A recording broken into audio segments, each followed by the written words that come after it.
अस्सलाम वालेकुम रहमतुल्लाह। आज हम हिस्टो टेक्निक की इम्पोर्टेंट टर्म्स डिस्कस करेंगे।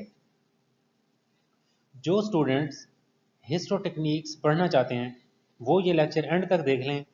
इसमें हमने पूरी जो इम्पोर्टेंट टर्म्स यूज़ हुई हैं हिस्टो टेक्निक से, बायोप्सी से लेकर स्टेनिंग तक, और बहुत सारी जिसके अंदर इसके बहुत से प्रोसीजरल स्टेप्स आते हैं, उनके हर हर स्टेप को और हर पॉइंट को हमने डिफाइन कर दिया है।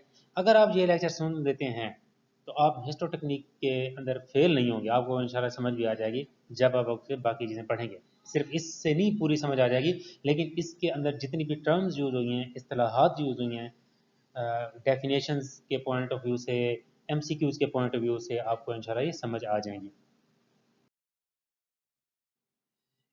हिस्टो टेक्निक किसे कहते हैं? Steps from taking biopsy up to the formation of slide. मतलब जब हम बॉडी से कोई सैंपल लेते हैं, उस सैंपल लेने से लेकर स्लाइड बनाने तक के जितने भी प्रोसीजरल स्टेप्स हैं, इनको हम हिस्टो टेक्निक्स कहते हैं। अब वो जो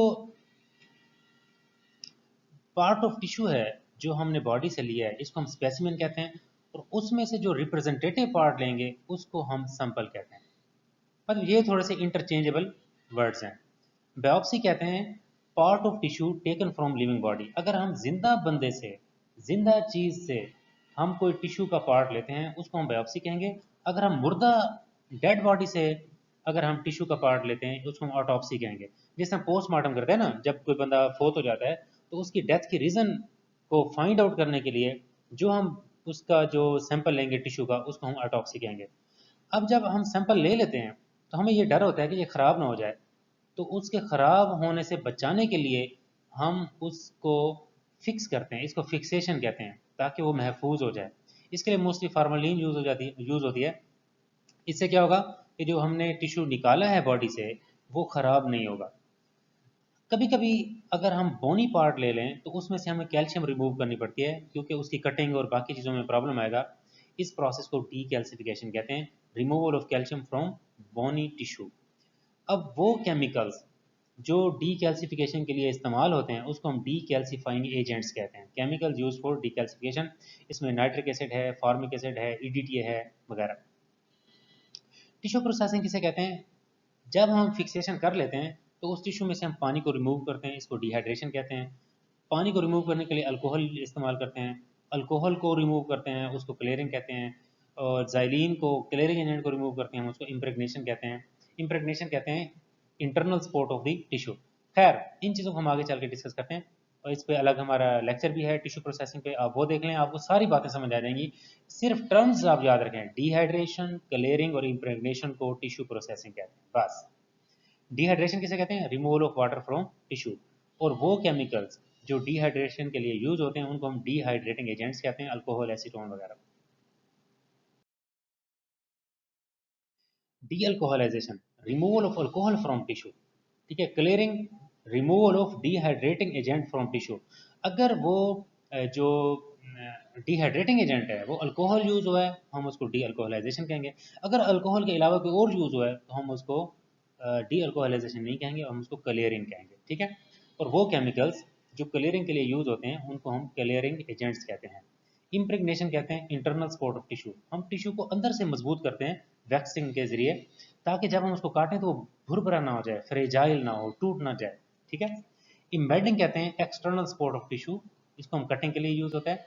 माइक्रोटोम मशीन होती है जो टिश्यू को बारीक थिन स्लाइसेस में बनाती है, कट करती है, उसको माइक्रोटोम कहते हैं, और इस प्रोसेस को हम माइक्रोटोमी कहते हैं।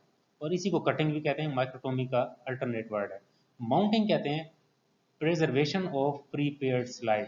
जो हमारे पास स्लाइड तैयार हो गई है, उसको हमने लॉन्ग टर्म के लिए महफूज अगर करना है तो उस प्रोसेस को माउंटिंग कहते हैं। इसके लिए माउंटिंग मीडिया यूज होते हैं, ये भी हमने अपने लेक्चर में एक्सप्लेन किए हुए हैं, जो हमारा टिश्यू प्रोसेसिंग वाला लेक्चर है।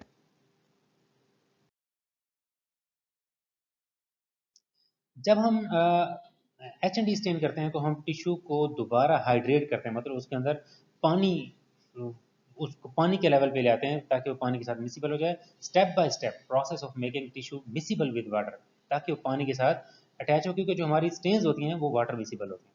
डी वैक्सिंग कहते हैं removal of wax from tissue. Haematoxylin क्या है? This is a basic stain which stain the acidic parts of the cell, और ये सेल को या उन पार्ट्स को ब्लू कलर देती है। ईओसिन जो है ये एसिडिक स्टेन है, ये बेसिक पार्ट्स को स्टेन करती है और ये पिंक कलर देती है। ब्लूइंग कहते हैं haematoxylin colour is change to permanently blue by blueing solution और टेप वाटर। तो ब्लूइंग में क्या करते हैं हम, टेप वाटर से उसको स्लाइड को वॉश करते हैं, तो जो हीमाटॉक्सिलिन होती है वो परमानेंट ब्लू कलर देना शुरू कर देती है। डिफ्रेंशिएशन जो है removal of excess dye from tissue, इसको हम डिफ्रेंशिएशन कहते हैं। और जो ये मोस्टली एसिडिक सोल्यूशन से होती है, एसिड अल्कोहल भी यूज़ किया जा सकता है। H&D staining in which differentiation is required, जिसमें डिफ्रेंशिएशन करनी पड़े उसको हम कहते हैं रिग्रेसिव स्टेनिंग। और जिसमें डिफ्रेंशिएशन की जरूरत ना पड़े, मतलब आप पहले ही इतनी स्टेन करें कि ओवर स्टेन हो ही ना।